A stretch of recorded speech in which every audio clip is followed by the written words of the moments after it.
आज का बजट जो भारतीय जनता पार्टी ने सदन पटल पर रखा है, उसको अगर एक शब्द में डिस्क्राइब किया जाए तो ये हवाई बजट है। इस 1 लाख करोड़ के बजट का कोई आधार नहीं है। दिल्ली सरकार के पास 1 लाख करोड़ का राजस्व कहीं से नहीं आने वाला है।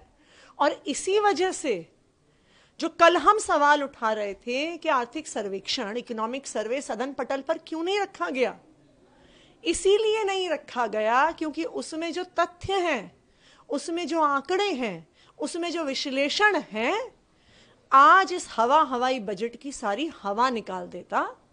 इसलिए निराधार बजट इन्होंने सदन पटल पर प्रस्तुत कर दिया है। लेकिन विभागीय तौर पर विभाग को पिछली बार की तुलना में बढ़ोतरी ही है। जैसे आपके समय में 16,000 करोड़ का शिक्षा का बजट था, उन्होंने 19,000 करोड़ से ज्यादा कर दिया। इसका उन्होंने कई बार जिक्र भी किया कि हर मद में हम पैसे बढ़ा रहे हैं। अगर आप परसेंटेज एलोकेशन के हिसाब से देखिए तो 10 साल में पहली बार शिक्षा का बजट 20% से कम हुआ है। पहली बार मात्र 19% बजट शिक्षा को मिला है। ये क्या दिखाता है कि भारतीय जनता पार्टी का इरादा है दिल्ली के सरकारी स्कूलों की व्यवस्था को ध्वस्त करना। पहली बार स्वास्थ्य का बजट मात्र 13% पर रह गया है। ये दिखाता है कि आज जो दिल्ली के हर व्यक्ति को सरकारी अस्पताल में, मोहल्ला क्लिनिक में फ्री इलाज मिल रहा है, उसको खत्म करने का भारतीय जनता पार्टी का इरादा है। और तीसरी बात, दिल्ली की साफ सफाई की व्यवस्था को ध्वस्त करने का एमसीडी का बजट 1500 करोड़ से कम कर दिया पिछले साल से इस बार भारतीय जनता पार्टी ने। तो इस बजट के माध्यम से भारतीय जनता पार्टी ने अपना इरादा दिखा दिया।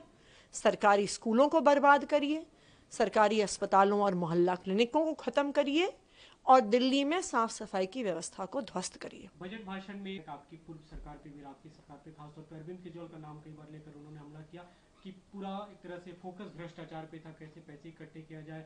केंद्र की कई जनहितकारी योजनाओं को आप लोगों ने लागू नहीं किया। आयुष्मान भारत का जिक्र करते उन्होंने कहा। मुझे एक्चुअली लगता है भारतीय जनता पार्टी को एहसास नहीं हो रहा है कि चुनाव खत्म हो गया है और वो चुनाव जीत गए हैं। अब उन्होंने सरकार बना ली है। अभी भी वो अपना 90% समय सिर्फ अरविंद केजरीवाल जी को और आम आदमी पार्टी को गाली गलौच देने में बिताते हैं।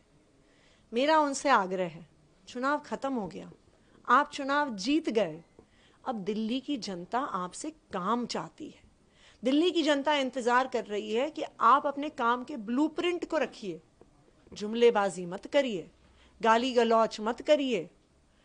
अगर आप इस बजट को देखिए तो अगर एक लाइन में इस बजट का वर्णन किया जाए तो काम कम, जुमला ज्यादा, और दिख गया है कि इनका 5 साल सिर्फ गाली गलौच का है इरादा।